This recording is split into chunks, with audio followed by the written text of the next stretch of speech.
আসসালামু আলাইকুম প্রিয় দর্শক, আপনারা সবাই কেমন আছেন? আপনাদের জন্য আজকে নিয়ে আসলাম সন্দেশ পিঠার রেসিপি। এই পিঠার রেসিপিটা আমার হাসব্যান্ডের কাছে খুবই প্রিয়।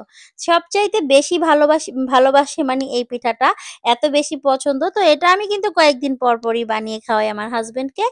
আর আজকে ভাবলাম অনেকদিন হয়েছে আমার কিছু নতুন বন্ধু এসেছে আমার সাথে যুক্ত হয়েছে। সেই বন্ধুরা যাতে দেখতে পায় আমার এই সুন্দর পারফেক্ট রেসিপিটা।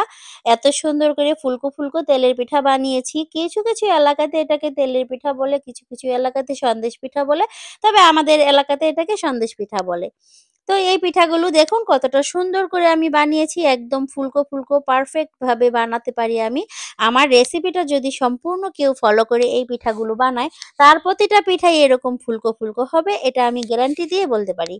আর যখন আমি ডোটা গোলাবো সেটা যদি আমার রেসিপি ফলো করে গোলানো হয় একদম পারফেক্ট পিঠা হবে। তো প্রথমে আমি এখানে 400 গ্রাম চাউলের গুঁড়ি নিয়েছি। আর হচ্ছে ২ টেবিল মানে ২ বার ডালের চামচ দিয়ে ময়দা নিয়ে দিব। এটা দিয়ে এখন ভালো করে মিশিয়ে নেব আরকি। আর এটা দেওয়ার পরে আমরা এখানে ঠান্ডা পানি দিয়ে গুলিয়ে নিব অথবা কুসুম গরম পানি দিয়েও গোলানো যাবে, সেটা কোনো সমস্যা নেই। ঠান্ডা বা গরম এটাও কোনো সমস্যা নেই। তো এখন এই পানিটা দিয়ে আমরা সুন্দরভাবে একটু এরকম একটু সফট করে গুলিয়ে নিয়েছি। এখন এই ডোটাকে আমি ৫ মিনিট ভালো করে মেখে নিব ঠিক এইভাবে করে। এইভাবে করে ৫ মিনিট মেখে নিতে হবে একদম সুন্দর করে। এভাবে মেখে নেওয়ার পরে আমরা পানি কিন্তু যা দেওয়ার এখানেই দিয়েছি। আর কোনো পানি ইউজ করা যাবে না এখানে। এটা কিন্তু খেয়াল রাখতে হবে। আর এখন আমি দিয়ে দিলাম খেজুরের গুড়। এই গুড়টা দিয়ে মাখাতে এরকম সফট হয়েছে। আর কিন্তু পানি দেওয়া যাবে না। এখন আমাদের পারফেক্ট ভাবে গোলানোটা হয়নি। আরো একটু পাতলা করার জন্য আমি আরো একটু মিষ্টি দেওয়ার জন্য আর পাতলা করার জন্য চিনি ব্যবহার করেছি। তো চিনিটা দিয়ে আমি এর সাথে দিয়ে দিলাম একটুখানি লবণ আর দিয়ে দিব ড্রাই কোকোনাট। আপনারা ফ্রেশ থাকলে সেটাও দিতে পারবেন। তো দিয়ে এখন এগুলোকে ভালো করে আমি নেড়েচেড়ে মিশিয়ে নেব।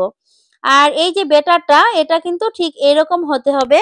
আর এরকম হওয়ার জন্য কিন্তু যতটুকু মিষ্টি দরকার ততটুকু দিয়েই এরকম পাতলা করতে হবে। তাহলেই হবে এরকম সুন্দর ফুলকো পারফেক্ট পিঠা। এই ব্যাটারটা ঠিক এরকম পাতলা করে গোলাতে হবে। এর থেকে ভারী করলেও হবে না, এর থেকে পাতলা করলেও হবে না। ঠিক চামচের উল্টো পাশে দাগ টানলে একসাথে মিলিয়ে যাবে না, এই ব্যাটারটা ঠিক এরকম হবে। আর আমি একটু হাত দিয়ে তুলে দেখাচ্ছি। দেখুন এই যে আঙ্গুলের সাথে তুলে নেওয়ার পরে এরকম আস্তে পড়বে। এক্কেবারে পাতলা হয়ে যাবে না। ঠিক এরকম করেই গোলাতে হবে। তারপরে পর্যাপ্ত পরিমাণে তেল দিয়েছি এখানে। আর আমার এই ফ্রাই প্যানটা কিন্তু অনেক বড়। আর এই বড় ফ্রাই প্যানটা আমরা আরকি এই পিঠা বানানোর জন্য কিনেছি। তো ছোট পেলে ছোটটা কিনে নিতাম। তো এটা পেয়েছি এটাই কিনেছি।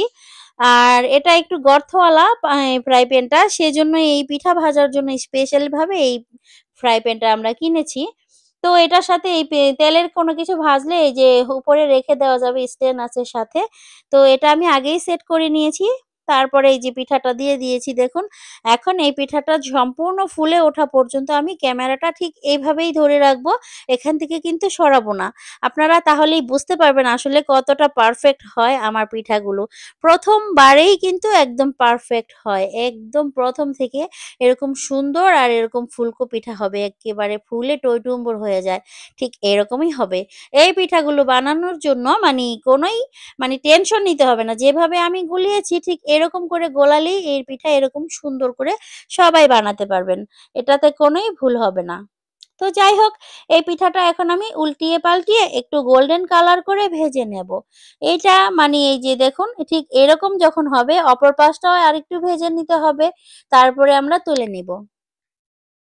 তো এই যে আমাদের একটা পিঠা তুলে আমি ঠিক এখানে রেখে দিলাম যাতে করে এক্সট্রা তেলটা ঝরে যায়।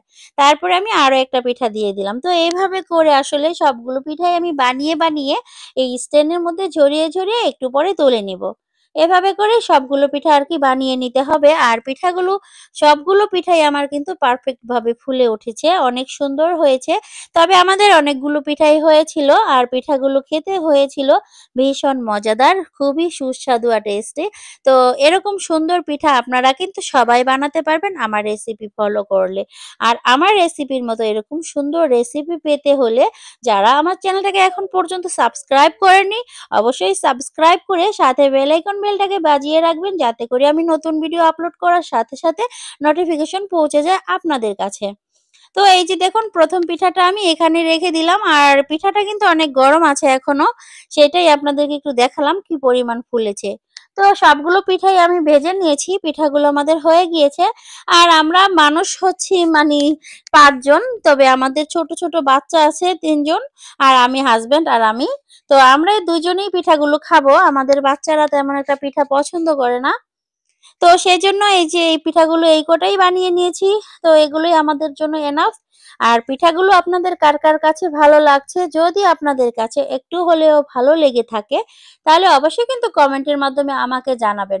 আর যে সকল আপুরা সবসময় আমার ভিডিওগুলো দেখে সুন্দর, সুন্দর কমেন্ট করেন, তাদেরকে জানাই অসংখ্য ধন্যবাদ। আপনারা সবাই অনেক ভালো থাকবেন। আর এই যে পিঠাটা আপনাদেরকে একটু ছিঁড়ে দেখালাম, ভিতরটা দেখুন কত সুন্দর হয়েছে আর পিঠাটা যে ফুলেছে সেটা কিন্তু দেখেই বোঝা যাচ্ছে। তো সবাই আমার সাথে থাকার জন্য অসংখ্য ধন্যবাদ সবাইকে। সবাই অনেক ভালো থাকবেন। আল্লাহ হাফেজ। এই কামনায় বিদায় নিচ্ছি আপুরা।